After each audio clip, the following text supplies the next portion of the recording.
Israel বিরোধী বিক্ষোভ ছড়িয়ে পড়ছে মার্কিন বিশ্ববিদ্যালয়গুলোতে। যুক্তরাষ্ট্রের বেশ কয়েকটি বিশ্ববিদ্যালয়ে ফিলিস্তিনপন্থী এবং ইসরায়েল বিরোধী বিক্ষোভ ছড়িয়ে পড়েছে।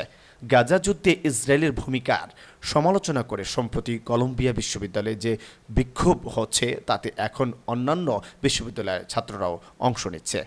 সামাজিক মিডিয়ার পোস্ট এবং স্থানীয় মিডিয়ার প্রতিবেদনগুলোতে বলা হচ্ছে, New York University, MIT, Tufts University, Emerson College সহ বিভিন্ন ক্যাম্পাসে বিক্ষোভকারীরা তাঁবু খাটিয়ে অবস্থান গ্রহণ করছে।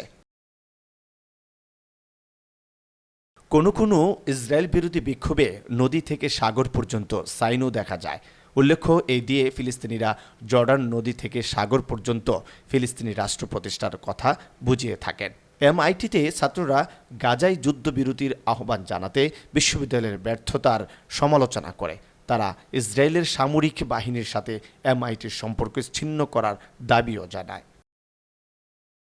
ক্যালিফোর্নিয়া বিশ্ববিদ্যালয়, বার্কলে এবং লস অ্যাঞ্জেলসের সাউদার্ন ক্যালিফোর্নিয়া বিশ্ববিদ্যালয়েও তাঁবু খাটিয়ে শিক্ষার্থীদের বিক্ষোভ করতে দেখা যায়।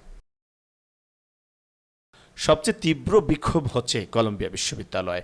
এই বিশ্ববিদ্যালয় এবং এর সাথে সংশ্লিষ্ট বার্নার্ড কলেজের সাথে সম্পর্কিত প্রখ্যাত রাব্বি ইলি বুচলার চরম সেমিটিজম বিরোধিতার কারণে ইহুদি ছাত্রদেরকে বাড়িতে অবস্থান করার আহ্বান জানিয়েছেন।